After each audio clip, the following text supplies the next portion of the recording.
The Kawachi was the first Japanese battleship that could arguably be called a dreadnought. Ironically, Japan could have been at the forefront of the dreadnought race, as the previous Satsuma class had been designed with the same principles of a unified main battery in mind.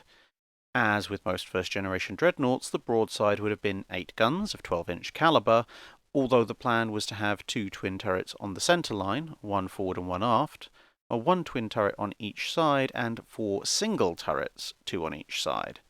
This was substantially less efficient than the all-twin turret layout, but shows how the design evolved from pre-dreadnoughts, effectively substituting main battery guns for the secondary weaponry common in earlier ships. In the end, though, the Japanese could not manufacture enough 12-inch guns and had to use 10-inch guns, as shown, for the wing turrets, making the Satsuma class a semi-dreadnought. The Kawachi class was an attempt to build a proper dreadnought on the second try. Due to this delay, the ships were built at the time when other navies were rolling out second-generation dreadnought designs, and so the first draft was actually quite advanced, with a pair of twin turrets fore and aft, with 2 more turrets on the wing offset to provide a limited capacity for a 12-gun broadside as per the latest British and German designs. However, the ship would have to be fairly long to accommodate this kind of layout, and a local economic depression meant the Navy was short on cash. The design was therefore revised to use a hexagonal layout similar to early German designs. 1 twin turret fore, another aft, and 2 on each side, although they at least incorporated other modern features such as turbine engines. A final feature incorporated at the last minute were longer guns. Reports reached the Japanese that the latest British battleships used guns that were 50 calibers long instead of the old 45 caliber standard.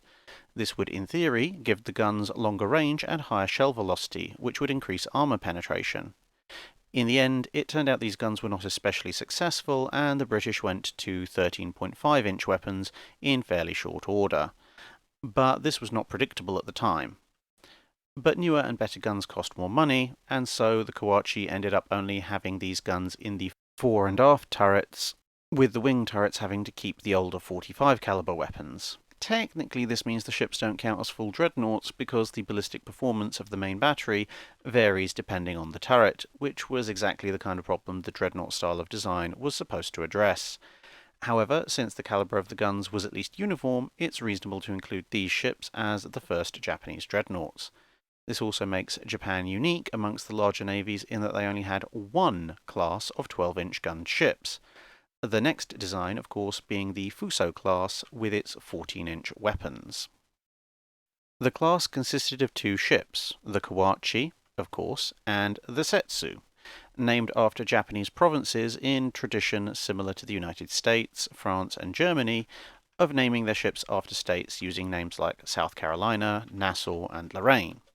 Other navies chose different ways of naming their ships. In the Royal Navy, county names were used on larger cruisers, and battleships were named on a class-by-class basis, either by theme, starting with the same letter, or whatever old ship names they felt like digging out. The Kawachi had a relatively short career, helping the pre-dreadnought Mikasa put out a deliberately started fire in her forward magazine, preventing the ship from blowing up in port for a second time in 1912. Followed by action against the German colonial port of Tsingtao in 1914, after which she received a short refit. Then, in 1918, she would suffer an explosion in the magazine of the forward starboard turret whilst in harbour, capsizing in only 4 minutes with over 600 crew killed in the explosion or drowned. An investigation could not completely determine the cause of the explosion, although magazine explosions in port would account for a number of Japanese warships over the years. It was considered too expensive to refloat the ship, and the hull was partially dismantled before being left to serve as an artificial reef. The Setsu was slightly longer than her sister ship, having been given a clipper bow instead of the straight one installed on the Kawachi. This is the main way to tell the ships apart in photos. After taking part in the same bombardment of German territory in 1914, she received some refits of minor armament before being disarmed under the terms of the Washington Naval Treaty. She was then refitted with extra armour to serve as a target ship for smaller vessels to practice on, and also served double duty as a tug for larger ships. In this role, she towed the hull of the unfinished battleship Tosa, which was a modified version of the Nagato class, out to sea for scuttling under the terms of the same treaty.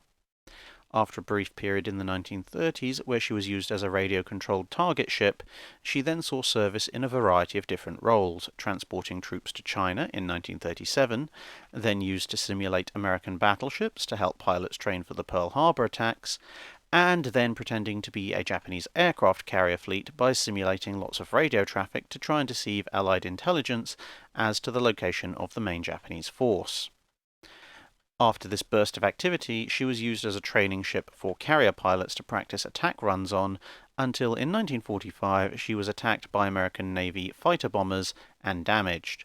She ran ashore and was used as a barrack ship before being bombed again and abandoned.